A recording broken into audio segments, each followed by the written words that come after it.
ওই দিন কেমন বুঝে আসবে জানো, কেমন বুঝে আসবে জানো?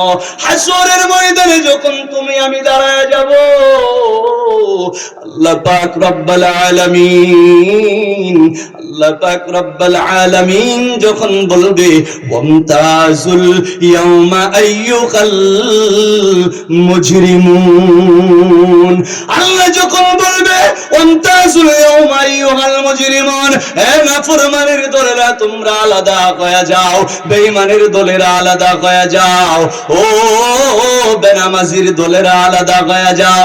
আজকে হাজীপুর বাজারে নামাজিও সদাই খায়, বেনামাজিও সদাই খায়, কথা বলো ঠিক কিনা?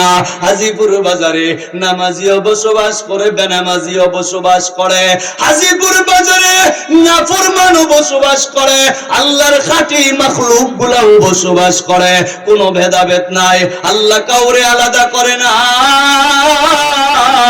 কিন্তু হাসরের ময়দানে আল্লাহ এমন ঝাড়া দিবে, আমতাজুল ইয়াউমা আইয়ুহাল মুজরিমুন বলে একটা ঝাড়া দিবে, এক ঝাড়ার সাথে সাথে রে গোটা হাসরের ময়দানে দুইটা ভাগ হয়ে যাবে। একটা ভাগের মানুষগুলা হবে আল্লাহর খাঁটি খালেস পেয়ারা বান্দা, আরেক ভাগের মানুষগুলা হবে নাফরমান আর নাফরমান। ইমানদার গুলারে আল্লাহ ডাক দিয়া বলবে আজকে তোদেরকে কষ্ট দিব না, আজকে তোদেরকে কষ্ট দিব না, তোদের নেকি বদিগুলা মিজানের পাল্লায় উঠায়া তোদেরকে লজ্জা দিব না, তোদেরকে লজ্জা দিব না। যারে বান্দা যা ফাইন্নাল জান্নাতা হিয়াল মাওয়া, ও বান্দা যা সোজা জান্নাতে চলে যা।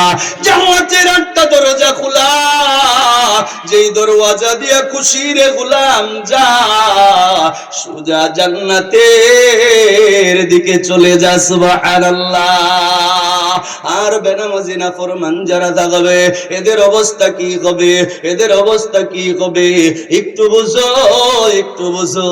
আল্লাহ পাক রব্বুল আলামিন এদের উপরে গুসা হয়ে যাবে, রাগান্বিত হয়ে যাবে, ফেরেশতাদেরকে আদেশ করে দিবে জাহান্নামটারে ধর, জাহান্নামের অগ্নি শিকল গুলা টান, নাফরমানের হাতে কইরা লাগা,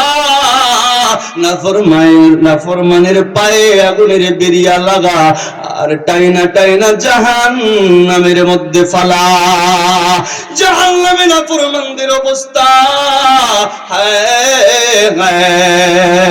রাসূলের হাদিস গুলা যদি একটু পড়ো, আল্লাহ পাক কি বলে দেখো।